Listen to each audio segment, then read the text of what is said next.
हरियाणा की हर अपडेट के लिए बेल आइकन दबाएं और सब्सक्राइब करें STV हरियाणा न्यूज। स्वागत है आपका, मैं हूं नंदिनी मिश्रा आपके साथ। शुरुआत करेंगे सुपरफास्ट 100 की। प्रधानमंत्री मोदी ने गुरुवार को जम्मू कश्मीर के अलग अलग दलों के 14 नेताओं के साथ मैराथन चर्चा की। दोपहर 3 बजे शुरू हुई बैठक करीब 3.25 घंटे चली। इस दौरान प्रधानमंत्री मोदी ने कहा कि वो दिल्ली की दूरी और दिल की दूरी को मिटाना चाहते हैं। बैठक के दौरान पीएम मोदी ने जम्मू कश्मीर में लोकतांत्रिक प्रक्रिया के प्रति अपनी प्रतिबद्धता जताई। पीएम ने कहा कि परिसीमन की प्रक्रिया के बाद सूबे में विधानसभा चुनाव कराना उनकी प्राथमिकता है। घाटी के नेताओं को पीएम मोदी ने कहा कि राजनीतिक मतभेद हो सकते हैं, लेकिन हम सभी को राष्ट्रीय हित में काम करना चाहिए ताकि जम्मू कश्मीर के लोगों को फायदा हो। सकारात्मक माहौल में हुई इस चर्चा के बाद अलग अलग राजनीतिक दलों ने इस पर अपनी प्रतिक्रिया व्यक्त की। कांग्रेस के सीनियर नेता गुलाम नबी आजाद ने कहा कि करीब 80% राजनीतिक दल ने अनुच्छेद 370 पर चर्चा की। बैठक के बाद जम्मू कश्मीर के अधिकतर नेताओं ने बैठक को सकारात्मक बताया। अल्ताफ बुखारी ने बताया कि बातचीत बहुत ही अच्छे माहौल में हुई। उन्होंने कहा कि पीएम ने सभी नेताओं के सभी मुद्दों को सुना।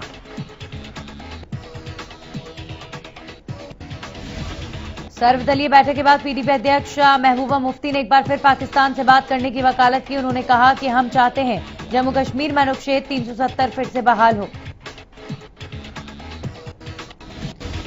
महबूबा मुफ्ती ने कहा कि जम्मू कश्मीर के लोग धारा 370 के रद्द होने से नाराज हैं। हम जम्मू कश्मीर में धारा 370 को फिर से बहाल करेंगे। इसके लिए हम शांति का रास्ता अपनाएंगे। इस पर कोई समझौता नहीं होगा।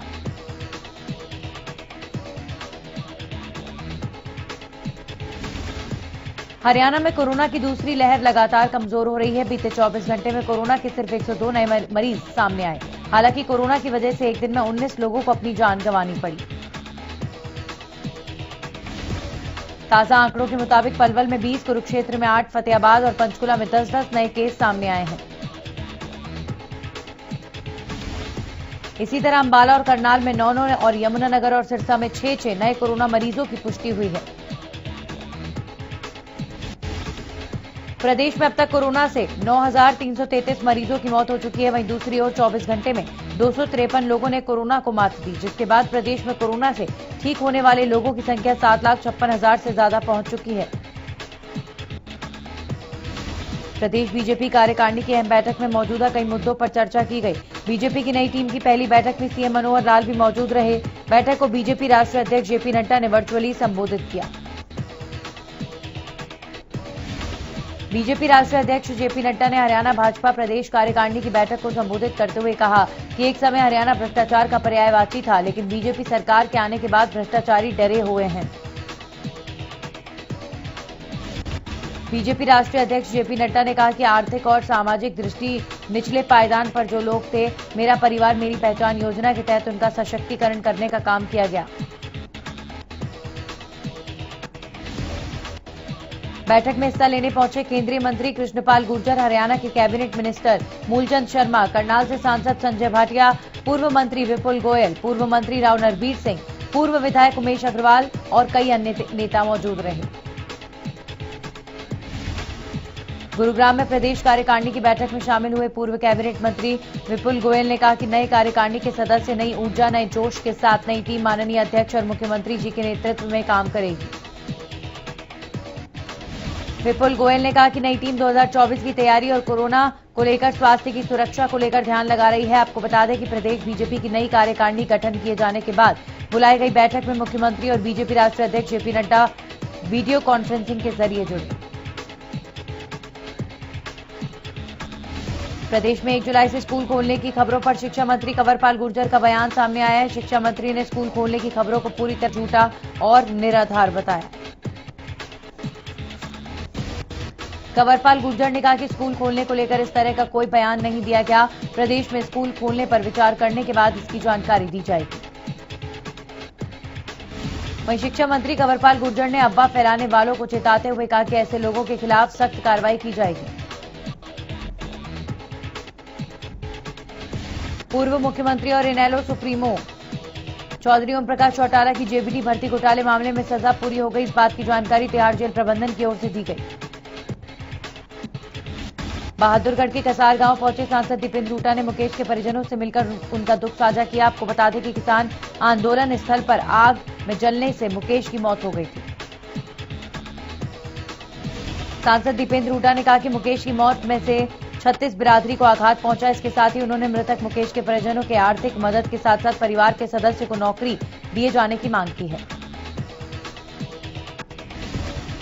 सांसद दीपेंद्र हुड्डा ने कहा कि मुकेश मामले की सीबीआई से निष्पक्ष जांच करवाई जानी चाहिए ताकि सच्चाई सामने आए और दोषियों के खिलाफ कड़ी से कड़ी कार्रवाई की जा सके। अंबाला स्वास्थ्य विभाग ने जिले की 60% संख्या को वैक्सीनेट कर नया आयाम स्थापित किया है। स्वास्थ्य विभाग ने एक हेल्पलाइन नंबर जारी किया जिससे संपर्क कर 25 से 50 लोगों का समूह कहीं भी वैक्सीन कैंप लगवा सकता है। स्वास्थ्य विभाग ने प्राइवेट कंपनी, फैक्ट्री और प्राइवेट अस्पताल संचालकों को अपने सभी कर्मचारियों को वैक्सीनेट कराना अनिवार्य कर दिया है और ऐसा न करने पर कार्रवाई की बात कही गई है। जिला स्वास्थ्य अधिकारी के मुताबिक जिले में तेज गति से वैक्सीनेशन किया जा रहा है। अब तक 5,68,000 वैक्सीन डोज लगाई जा चुकी हैं।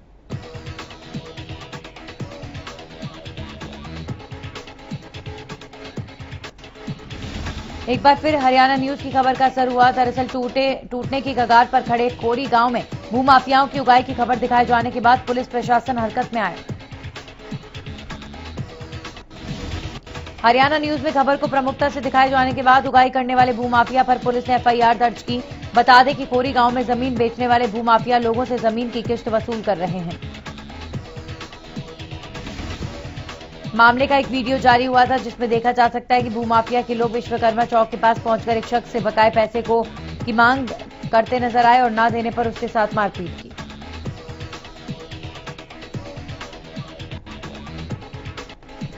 स्थानीय लोगों ने इसका विरोध किया तो वो वहां से फरार हो गया।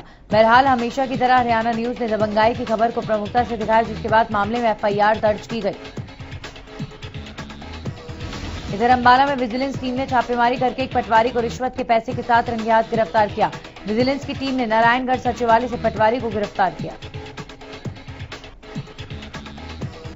दरअसल पटवारी ने कोर्ट से स्टे होने के बावजूद इंतकाल चढ़ाने की एवज में शिकायतकर्ता लखविंद्र कौर से 25,000 रुपए की रिश्वत मांगी थी। डीएसपी ओम प्रकाश ने बताया कि पटवारी के साथ तय हुई शर्तों के मुताबिक 5,000 रुपए आज दिए जाने थे और बाकी 20,000 रुपए 30 जून को दिए जाने थे, लेकिन शिकायत मिलने के बाद टीम का गठन कर आरोपी पटवारी को रंगे हाथ गिरफ्तार किया गया। सोनीपत पुलिस ने एक व्यक्ति की पीट कर हत्या के आरोपी को गिरफ्तार किया है। मामला सोनीपत के गांव देवड़ू का है जहां एक व्यक्ति की बेरहमी से पीट कर हत्या के आरोप में एक आरोपी को गिरफ्तार किया गया है। पुलिस ने आरोपी को कोर्ट में पेश करके 1 दिन की रिमांड पर लिया। हालांकि मामले से जुड़े 2 आरोपी अब भी पुलिस की गिरफ्त से बाहर हैं। गुरुग्राम के मानेसर में उस वक्त अफरा तफरी मच गई जब आईएमटी के सेक्टर 4 स्थित एक कंपनी में आग लग गई। आग इतनी भयंकर थी कि कई किलोमीटर दूर से आग की लपटों और काले धुएं को देखा जा सकता था। कंपनी में लगी आग की सूचना मिलने के बाद तुरंत दमकल विभाग की गाड़ियां पहुंची और आग पर काबू पाने की कोशिश शुरू की, लेकिन आग इतनी भयंकर थी कि दमकल की 3 दर्जन गाड़ियों को काम पर लगाया गया।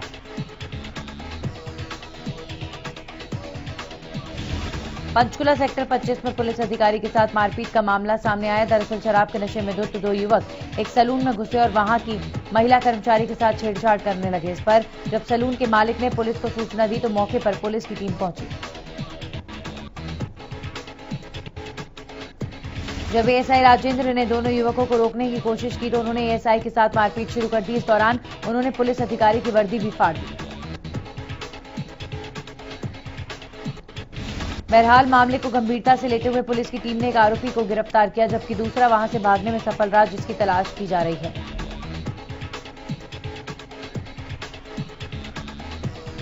पंचकुला में गन पॉइंट पर अपहरण कर फिरौती मांगने का मामला सामने आया। बताया जा रहा है कि एक प्राइवेट फर्म में काम करने अमित मीरचंदानी का 4 लोगों ने गन पॉइंट पर अपहरण किया और 31 लाख रुपए की फिरौती मांगी।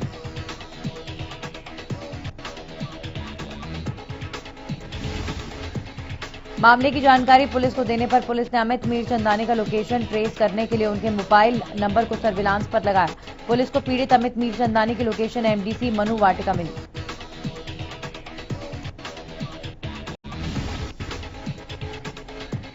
पुलिस की टीम ने मौके पर पहुंचकर एक आरोपी को गिरफ्तार किया, जबकि 3 भागने में कामयाब हो गए। एमडीसी थाना पुलिस ने अमित मीर चंदानी के बयान पर आरोपियों के खिलाफ केस दर्ज कर जांच शुरू कर दी है। कैथल में सर्व कर्मचारी संघ के बैनर तले स्वास्थ्य विभाग के कर्मचारियों ने आउटसोर्सिंग कर काम कर रहे कर्मचारियों के समर्थन में नागरिक अस्पताल में धरना प्रदर्शन किया। कर्मचारियों का कहना है कि स्वास्थ्य विभाग के कर्मचारी अपनी जान पर खेलकर कोरोना टाइम में लगातार अपनी सेवाएं दे रहे हैं, लेकिन पिछले 3 महीने से उनकी हाजिरी नहीं लगाई जा रही और न ही उन्हें वेतन दिया जा रहा है। कर्मचारियों का कहना है कि नियम के अनुसार ठेकेदार बदल जाने पर भी कर्मचारियों को नहीं बदला जा सकता। वहीं कर्मचारियों ने ठेकेदार पर नौकरी की एवज में उनसे पैसे वसूलने का आरोप लगाया। अंतर्राष्ट्रीय ओलंपिक दिवस के मौके पर सोनीपत में टोक्यो ओलंपिक में चयनित हुए सोनीपत के खिलाड़ियों और उनके अभिभावकों को सम्मान देने के लिए सोनीपत में खेल विभाग की ओर से सम्मान समारोह का आयोजन किया गया।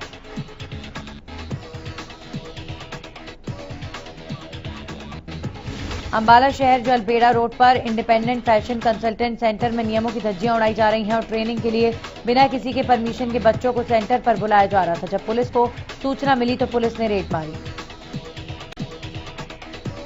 इधर सोनीपत में प्रशासन द्वारा कोरोना नियमों का उल्लंघन करने पर करोड़ों रुपए के चालान किए गए। कोरोना की दूसरी लहर में सोनीपत प्रशासन द्वारा फेस मास्क और मोटर व्हीकल एक्ट के तहत 60,000 लोगों का चालान किया गया।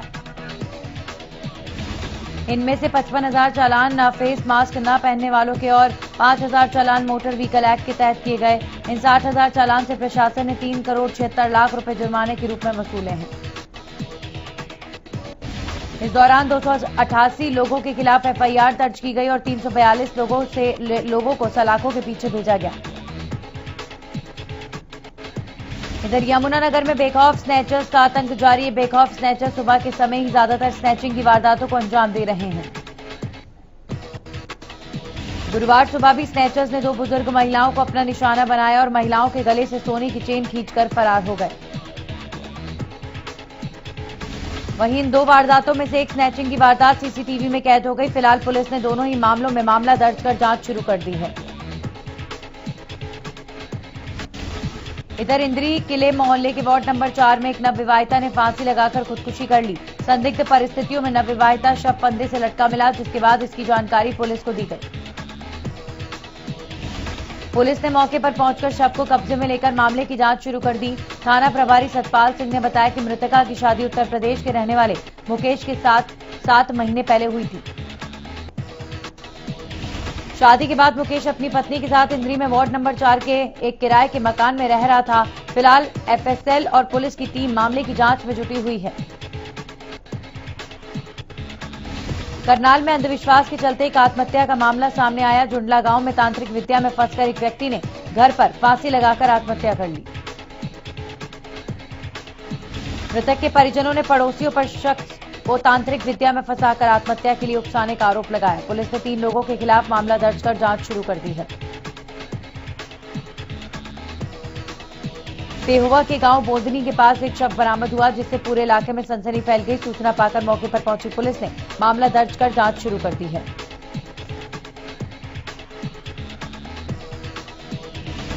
स्मार्ट सिटी करनाल में अब सड़कों को भी स्मार्ट बनाया जा रहा है। सड़कों की सुंदरता को बढ़ाने के लिए सड़क के दोनों तरफ हरियाली को विशेष महत्व दिया गया, जिसके लिए कई तरह से के पौधे लगाए गए।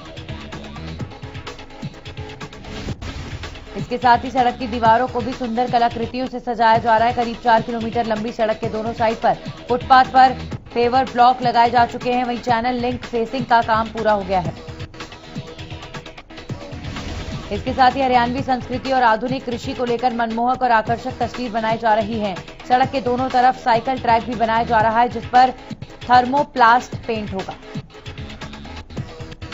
फुटपाथ पर बेंच बनाए जाएंगे ताकि जो लोग सैर करने आते हैं वो बैठ सकें। इसके अलावा सड़क पर सोलर लाइट और खंभों पर स्पीकर भी लगाए जाएंगे।